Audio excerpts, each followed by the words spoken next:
Halo,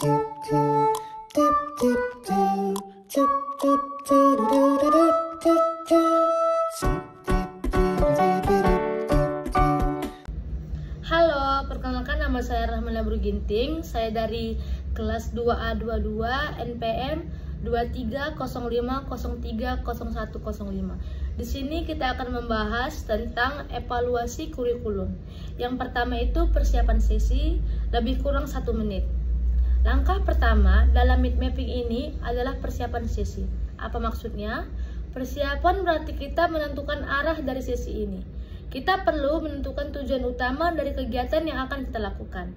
Misalnya, apakah kita ingin menghasilkan ide untuk proyek sosial, atau mungkin mencari solusi untuk masalah di sekolah atau lingkungan. Selain itu, kita juga perlu mengatur lingkungan. Lingkungan yang nyaman, aman, dan terbuka akan membuat peserta merasa lebih bebas menyampaikan ide. Ini penting kali, apalagi kalau kita bekerja dalam kelompok. Pastikan tempat duduk mengumpulkan diskusi, suasana tidak terlalu bising, dan setiap orang merasa dihargai. Dan yang kedua, pengumpulan ide lebih kurang juga 1 menit. Setelah persiapan selesai, kita masuk ke tahap kedua, yaitu pengumpulan ide. Ini adalah tahap brainstorming.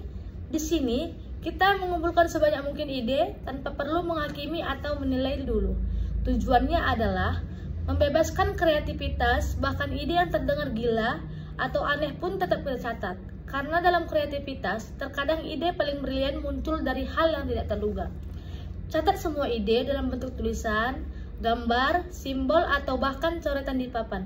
Pokoknya keluarkan semua isi pikiranmu. Dan yang ketiga itu pembagian ide ke dalam kelompok lebih kurang 1 menit. Langkah ketiga adalah pembagian ide ke dalam kelompok. Setelah ide terkumpul, tentu jumlahnya bisa sangat banyak. Maka, kita perlu mengelompokkan ide-ide yang mirip atau berhubungan satu sama lain. Contohnya, kalau kita sedang mengembangkan ide untuk program kebersihan di sekolah, maka ide-ide seperti itu, mengadakan lomba bersih kelas dan membuat jadwal piket, bisa dikelompokkan dalam satu tema, yaitu kegiatan rutin kebersihan. Dengan pengelompokan ini, kita bisa lebih mudah melakukan analisis dan tidak merasa kewalahan melihat terlalu banyak ide yang berserakan. Dan yang keempat itu, evaluasi ide lebih kurang juga 1 menit. Selanjutnya adalah evaluasi ide. Nah, disinilah kita mulai menilai ide-ide yang telah kita kumpulkan dan kelompokkan. Evaluasi dilakukan berdasarkan beberapa kriteria, seperti 1, relevansi, yaitu apakah ide ini sesuai dengan tujuan awal kita, dan yang kedua itu kelayakan, apakah ide ini realistis untuk dilaksanakan, yang ketiga dampak, seberapa besar pengaruh ide ini terhadap masalah yang kita coba selesaikan. Tujuannya bukan mengkritik, tapi untuk menyeleksi ide mana yang paling masuk akal dan punya potensi paling besar. Dan yang kelima itu pemilihan ide terbaik lebih kurang 1 menit. Langkah berikutnya adalah pemilihan ide terbaik.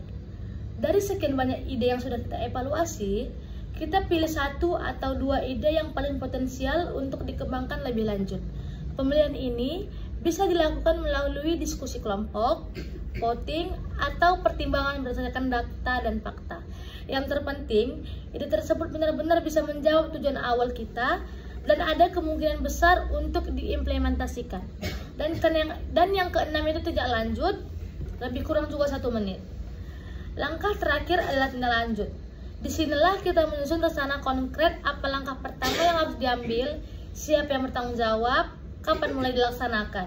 Misalnya, jika ide terbaik yang dipilih adalah mengadakan bazar sekolah ramah lingkungan, maka rencana lanjutannya bisa berupa 1. Membuat proposal kegiatan, 2. Menyusun panitia, 3. Menentukan waktu dan tempat, 4. Menyusun daftar barang yang akan dijual. Dengan adanya tindak lanjut, proses berpikir tidak berhenti di ide saja, tetapi benar-benar mau diwujudkan dalam tindakan nyata. Kesimpulannya, jadi itulah 7 langkah dalam mind mapping proses pengembangan ide. Yang pertama, persiapan sesi. Yang kedua, pengumpulan ide. Yang ketiga, pembagian ide. Yang keempat, evaluasi ide. Yang kelima, pemilihan ide terbaik. Dan yang keenam, tindak lanjut. Sekian pembahasan tentang evaluasi kurikulum di sini. Terima kasih, sampai jumpa.